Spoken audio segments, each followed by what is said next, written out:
বিকাশ থেকে নগদে টাকা নিতে পারবেন, বিকাশ থেকে রকেটে নিতে পারবেন, বিকাশ থেকে আরও বিভিন্ন ধরনের ব্যাংকে আপনি আপনার বিকাশের টাকা ট্রান্সফার করতে পারবেন। কিভাবে করবেন A to Z বিস্তারিত ভিডিও নিয়ে থাকছে আজকের এই মূল ভিডিওটা। সম্পূর্ণ ভিডিওটা দেখতে থাকেন, কিভাবে আপনারা বিকাশে বিনিময় অ্যাকাউন্ট তৈরি করবেন সেটা আজকে দেখাবো। চলেন মূল ভিডিওটা শুরু করা যাক।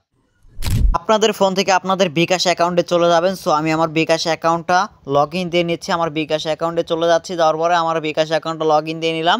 দেখেন এখানে আপনারা যদি একটু লক্ষ্য করেন যে এখানে বিনিময় অপশনটা নাই, আমরা কোথায় থেকে পাবো? সো আমরা নিচে একটু জাস্ট স্ক্রল করব। সো নিচে যদি আমরা একটু জাস্ট স্ক্রল করি, একটু লোডিং নিচ্ছে, লোডিং নেওয়ার পরে এখানে আপনারা যদি একটু লক্ষ্য করেন দেখতে পারবেন বিনিময়। দেখেন এখানে বিনিময় লেখা আছে। সো আমরা এই বিনিময় লেখায় আমরা জাস্ট একটা ক্লিক করে দেবো। সো আমি বিনিময়ে ক্লিক করে দিচ্ছি, দেওয়ার পরে ঠিক আছে আমরা ওখানে একটা জাস্ট ক্লিক করে দেব।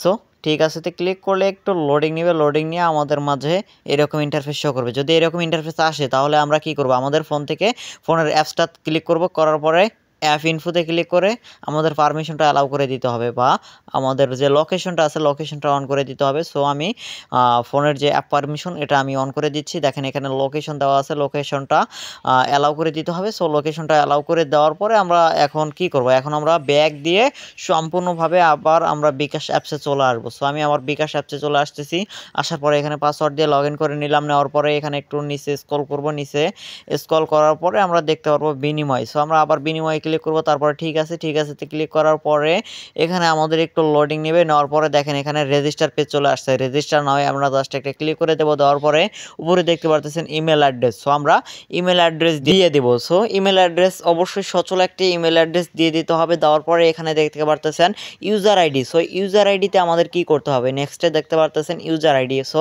ইউজার আইডির এখানে আমাদের অবশ্যই আমাদের নাম দিতে হবে, তার সাথে কয়েকটি সংখ্যা দিতে হবে।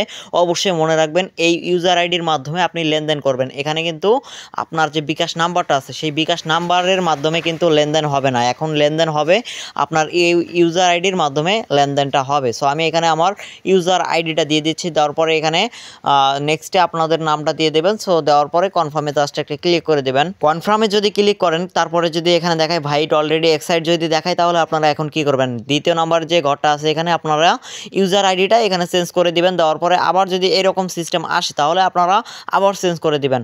যদি অলরেডি এটা না দেখায় তাহলে আপনাদের মাঝে এরকম ইন্টারফেস চলে আসবে। এখন আপনারা কি করবেন, এখানে 6 ডিজিটের পাসওয়ার্ড সেট করবেন। অবশ্যই এই পাসওয়ার্ডটা মনে রাখবেন, এই পাসওয়ার্ডটা মনে রাখতেই হবে আমাদের। সো আমরা এখানে 6 ডিজিটের একটা পাসওয়ার্ড সেট করে দিচ্ছি। সো আমরা এখন 6 ডিজিটের পাসওয়ার্ড সেট করার পর সাবমিটে ক্লিক করলে দেখেন এখানে কংগ্রাচুলেশন, আমাদের বিনিময় অ্যাকাউন্টটা তৈরি করা হয়ে গেছে। এখন আমরা আবার ব্যাক দিয়ে আবার এখন আমরা বিনিময় লেখাতে ক্লিক করব বা বিনিময় অ্যাকাউন্টে আমরা প্রবেশ করব। সো আমরা বিনিময় ক্লিক করে দিচ্ছি, দেওয়ার পর ঠিক আছে ক্লিক করে দিলে এরকম ইন্টারফেস শো করবে। সো রকেট, সেলফিন এগুলাতে আমরা কিভাবে টাকা নিব, হ্যাঁ এভরিওয়ান, এটা নেওয়ার জন্য অবশ্যই তাদের যে সেলফিন, রকেট সেখানে বিনিময় অ্যাকাউন্ট করতে হবে। কিভাবে করবেন এটা নিয়েও বিস্তারিত ভিডিও আসবে ইনশাল্লাহ। সবাই ভিডিওর ডেসক্রিপশন বক্সে এই ভিডিওর লিঙ্কগুলো দিয়ে রাখবো, ইনশাল্লাহ সবাই দেখবেন। 100% আপনারা কিভাবে বিকাশ থেকে নগদে টাকা নেবেন সেটা আপনারা শিখতে পারবেন, দেখতে পারবেন, এবং কিভাবে বিনিময় অ্যাকাউন্ট করে লেনদেন করবেন A to Z বিস্তারিত স্টেপ বাই স্টেপ দেখানো হবে। সবাই ভালো থাকবেন, সুস্থ থাকবেন, দেখা হবে পরবর্তী নতুন কোনো ভিডিও নিয়ে। ধন্যবাদ।